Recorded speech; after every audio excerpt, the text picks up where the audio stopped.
Olá, no Papo com o Editor. Desta semana, o podcast político entrevista o presidente da Associação Nacional dos Delegados da Polícia Federal, Luciano Leiro. Comigo, Eduardo Gaia, repórter do podcast em Brasília, a quem eu agradeço muito a companhia. Luciano, muito bem-vindo e muito obrigado por aceitar o nosso convite aqui no podcast.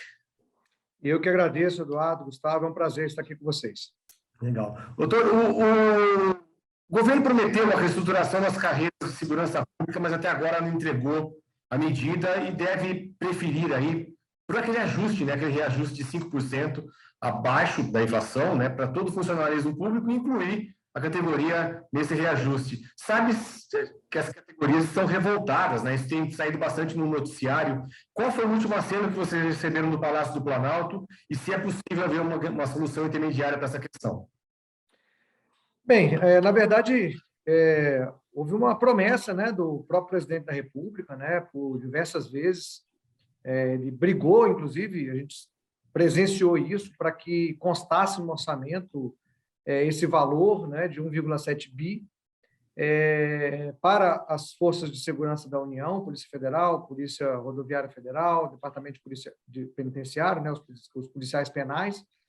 E nós vínhamos esperando que essa medida provisória saísse desde janeiro, né? A partir do momento que foi aprovado e sancionado, porque não foi só colocado no orçamento, mas como foi sancionado pelo próprio presidente da República.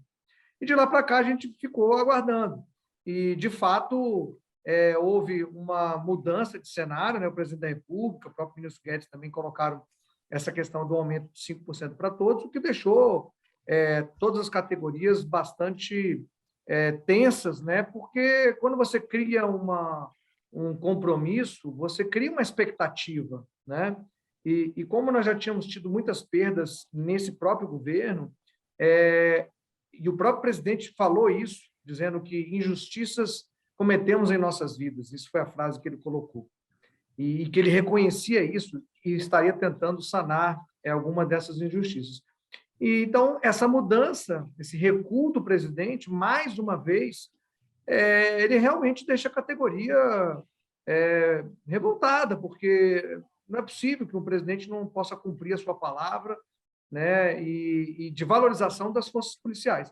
Agora, de fato, semana passada houve uma reunião com o diretor-geral, em que foi aventada a possibilidade de uma nova possibilidade de reestruturação, não naquelas condições anteriores, mas e esse prazo seria até dia 22, agora, domingo. Mas a gente não sabe, porque a cada dia o presidente da República muda de opinião, então pode ser que eu estou falando aqui e hoje ainda ele mude de opinião e diga que vai ser 5% para todo mundo. Enfim, a gente não tem uma expectativa, não tem uma previsão, a gente não consegue ter um andamento, não há negociação, isso é importante também dizer, Gustavo, que nunca houve negociação, né? As categorias nunca foram chamadas para negociar, e isso é algo assim absurdo, né? A gente não tem informação, por exemplo, hoje eu não sei o que está sendo tramado no sentido de negociado com essa nova possibilidade, a gente não sabe, né? Ficam notícias, saem em mídia e tal, mas a gente não tem conhecimento. É algo assim um absurdo, um desrespeito com as entidades de classe, um desrespeito com os policiais, porque a gente realmente fica à margem, né, desse processo, né? E são vidas, né? São vidas, são pessoas, são vidas que nós estamos, são famílias que nós estamos falando, e é difícil, está muito difícil mesmo conseguir dar andamento dessa forma como está sendo feito nesse governo. Presidente, queria fazer duas perguntas em uma. A primeira é, essa solução intermediária que o senhor comentou, né, uma reestruturação não nos moldes pretendidos inicialmente, mas dentro dos moldes possíveis, qual seria o tom, quais seriam as gratificações, qual seria a reestruturação realmente, né, os dizeres dessa reestruturação, qual é o cenário que vocês estão trabalhando, e se a associação trabalha com alguma forma de aumentar a pressão sobre o governo, considera uma operação padrão, alguma coisa assim? A reestruturação, na verdade, é como se fosse uma mini reforma administrativa, né? Isso que o governo pretende fazer é colocando padrões nas categorias, né? Nas carreiras. Então, o policial ele teria que que a cada ano fazer um curso na academia e tal. Então, esse é o projeto que o governo quer, né, de reestruturar em padrões as carreiras. E, com isso, haver também um ganho percentual sobre esses valores que nós temos hoje. Mas a gente não tem a menor ideia de qual é o valor, é isso que a gente estava comentando, a gente não tem a menor ideia como que eles estão trabalhando. Nós tínhamos 1,7 bi, né? Temos, na verdade, né, no orçamento. Aí disseram que agora iriam incluir outras carreiras, Banco Central, Receita, dentro desse 1,7 bi, então que cairia o valor, mas concretamente nós não temos nada, e inclusive esse pedido de apoio, no sentido de prazo até dia 22, a Associação dos Delegados ela entendeu que não tem como dar esse prazo, porque por diversas vezes nós já tivemos essa quebra de confiança. Então, nós vamos continuar. Amanhã nós vamos fazer as nossas, dar continuidade aos nossos atos, tal.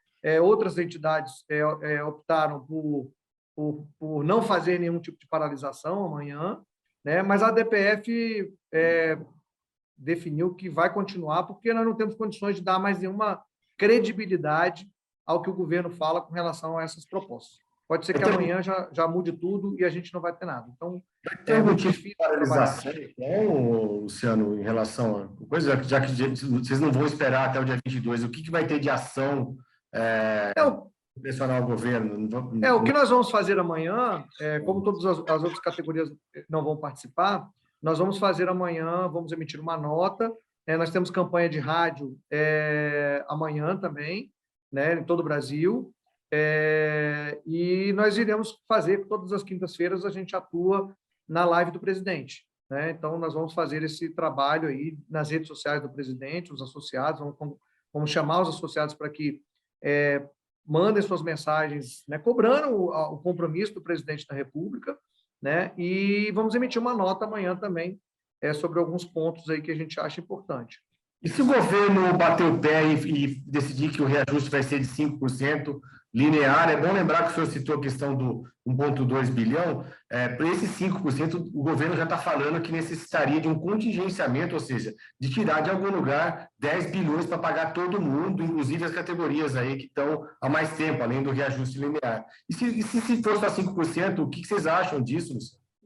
Bom, para nós é frustrante, né? É um desrespeito com a categoria, com os policiais federais, né? Por tudo que foi prometido, e a categoria vai ter que definir qual vai ser a conduta dela a partir desse instante, né? O que a categoria quer, né? E vai colocar. Certamente haverá uma tensão muito grande, né? A segurança pública ela foi bandeira, né, do governo federal, e ainda que, obviamente, que os policiais eles não tenham voto suficiente para eleger alguém, é claro, mas o fato de você ter uma bandeira da segurança pública em que se baseou na segurança pública e você não valoriza essa segurança pública, isso tem um efeito político muito grande, porque você está não cumprindo com uma bandeira que foi da sua campanha, né? E hoje o que nós tivemos foi inúmeras perdas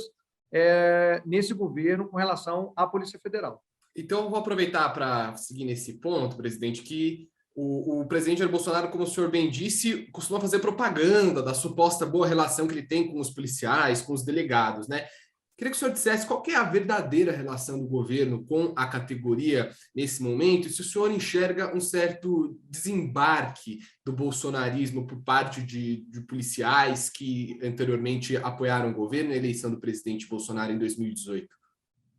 Veja, assim, a Polícia Federal e a associação, só para deixar claro, ela nunca embarcou, né, nisso, porque, na verdade, nós não fazemos parte do governo. Então, nós não somos partidários, né? Então, não há esse desembarque porque nós nunca embarcamos. Agora, é claro que as forças policiais, né? As forças policiais, elas fizeram parte como eu falei, da bandeira, né? De defesa, né? O Bolsonaro falou muito da defesa dos policiais e tudo, tal, inclusive nos seus gestos e tal. Então, ele teve um apoio. Eu tenho convicção de que ele não tem mais esse apoio, né, de que há um descontentamento muito grande, né, por conta de tudo que foi prometido e foi feito, né? Então, assim, a teoria é uma coisa e a prática é outra. Nós tivemos hoje um policial que morre em serviço, por exemplo, ele recebe, na maioria, 90% dos casos, a família vai receber uma pensão parcial, né? E isso ocorreu durante a reforma da Previdência, foi uma perda enorme. Quer dizer, o policial que está no embate, sofre um acidente de carro, uma perseguição ao crime organizado, a traficantes, etc., a família não recebe a pensão integral. Então, o cara sai de casa, não sabe se volta, e se não voltar, a família fica desamparada. Então, são situações que a gente vê no dia a dia e que faz não é só financeiro, a questão financeira, mas é todo esse cuidado que não há, sabe? Não há esse respeito com as forças policiais. Então, isso tem sido uma constante e, de fato, é lamentável que, mais uma vez, né, esperamos que, de alguma forma, o presidente possa cumprir o seu compromisso, né, minimamente, pelo menos, né, mas, sem dúvida alguma, 5% não é um valor do que foi uma expectativa gerada por ele mesmo, né, pela equipe do governo, pelo ministro da Justiça também, né? Então, foram promessas, foram pedidos de confiança que fossem dados a essas, né, tanto ao ministro da Justiça quanto ao presidente, e que foi dado, e, infelizmente, pelo menos até o momento, nós não temos o cumprimento disso. Você citou o ministro da Justiça, Luciano, a DPF pediu aí a saída do ministro da Justiça, né, Anderson Torres, que é delegado de carreira. A categoria, então, rompeu definitivamente também com o ministro da Justiça, ou ainda tem algum diálogo com ele? Não, tem diálogo. A questão, sim, diálogo, na verdade, nós não estamos tendo, na verdade, porque a gente não participa das negociações, então, de fato, a gente não participando das negociações, esse diálogo ele é limitado, né? Agora, a grande questão é que você espera, de fato, quando você tem um ministro que é delegado, que esse cargo de delegado prevaleça, não é? Então, a gente quer que realmente o ministro mostre, né, que essa bandeira de ser delegado, de ser um policial federal, ela tem esse valor. Então, há essa cobrança nesse sentido, né? Ou seja, você não pode ser, você está no governo, mas você é delegado. Por isso que é essa cobrança, no sentido de que ele, de fato, defenda a categoria, né? E o que a gente vê muitas vezes, isso é uma coisa que não acontece só, né? Temos deputados, temos outras pessoas que muitas vezes, quando entram no cargo, elas esquecem um pouquinho que, na verdade, elas estão ali, não muitas vezes até pela sua questão pessoal, mas pelo fato deles serem delegados, porque foi essa bandeira que foi construída, né? Claro que tem a questão pessoal no sentido do desempenho, da competência e tal, mas é aquele cargo de delegado. Então, quando você fala que você é o primeiro-ministro da Justiça que é delegado, isso tem uma importância muito grande, mas então a cobrança também vai ser muito grande. É natural isso, a expectativa é muito grande, né? Eu sei que, por exemplo, nós não estaríamos falando de reestruturação se nós não tivéssemos um ministro delegado. Eu tenho certeza disso. Nós não teríamos essa discussão, porque nenhum outro ministro estaria lutando por isso, na minha visão. Mas se você criou uma expectativa, então a cobrança também ela é proporcional a essa expectativa que foi criada. Presidente, o presidente Jair Bolsonaro ele foi acusado pelo ex-ministro Sérgio Moro, quando deixou a esplanada dos ministérios, de tentar intervir na Polícia Federal em benefício dos seus filhos, da sua família, de aliados, enfim. Isso de fato aconteceu na visão do senhor? Houve uma tentativa de interferência?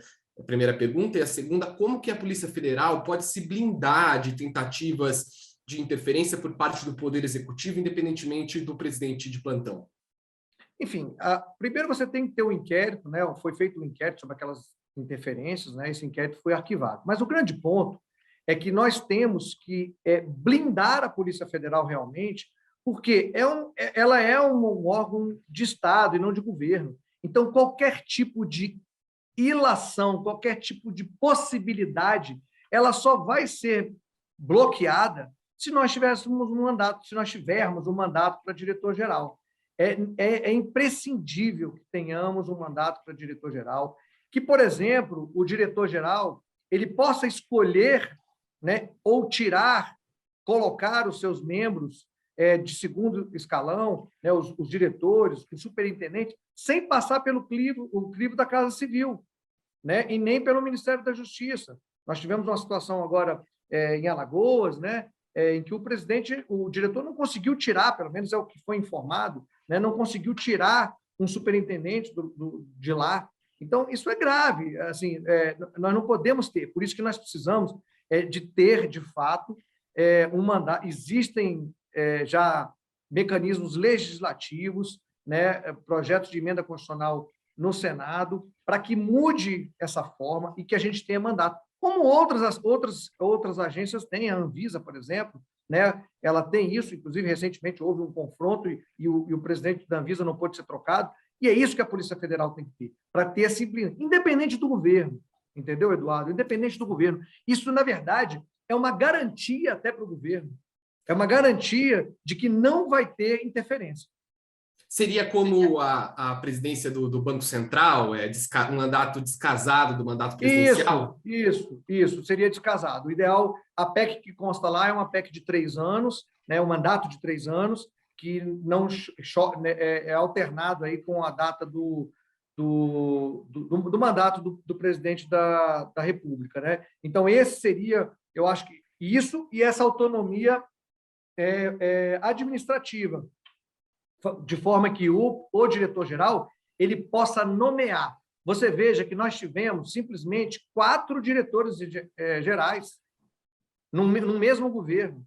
Isso é algo surreal. Todas as vezes que você tem que trocar um diretor, você acaba naturalmente trocando outras pessoas. Então, são projetos que começam e não continuam, porque é óbvio que cada um tem uma forma de pensar, de uma forma de verificar, ele tem que se assegurar de tudo aquilo que estava sendo feito antes.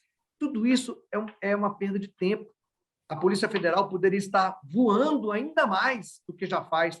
Hoje, nós temos 43 bilhões de reais que são devolvidos à União todos os anos. O nosso orçamento é de 7 bilhões. Ou seja, é uma polícia em que você não tem gasto, você tem investimento, né? Mas, infelizmente, né, nós tivemos todas essas trocas. Isso atrapalha o combate ao crime organizado, atrapalha o combate à corrupção, atrapalha o combate à modernização da polícia, porque é isso, é natural. São projetos que têm que, muitas vezes, recomeçar ou mudar de rumo, porque você tem uma nova direção que, claro, vai entender de uma forma assim, assado. Então, é um gasto público também, porque você tem uma remoção desses policiais. Então, você gera um gasto muito grande para a União de ter que estar removendo, né? Existem os mecanismos de deslocamento que você paga. Então, ou seja, cria uma insegurança dentro da própria instituição. Nós temos, por exemplo, agora trocamos vários superintendentes, né? Está sendo trocado. Esses superintendentes não sabem se ficam, porque pode ser que haja uma mudança de governo, correto? Então, ou seja, ele não sabe se vai ficar só 6 meses. Qual o projeto que você faz para uma superintendência em 6 meses apenas? Então, é muito ruim isso, essa troca. E isso, a nosso ver, só vai acabar quando nós tivermos definitivamente um mandato para diretor-geral. Isso, para nós, é assim, fundamental. Legal. Luciano Leiro, presidente da Associação Nacional dos Delegados da Polícia Federal, queria agradecer muito a presença do senhor aqui no Papo com o Editor, queria agradecer ao meu colega Eduardo Gaia, que está fazendo essa entrevista comigo, agradecer o Bruno Nogueirão, que está fazendo a edição final desse programa, e agradecer a todos e até a próxima semana com mais um Papo com o Editor aqui no Broadcast Político.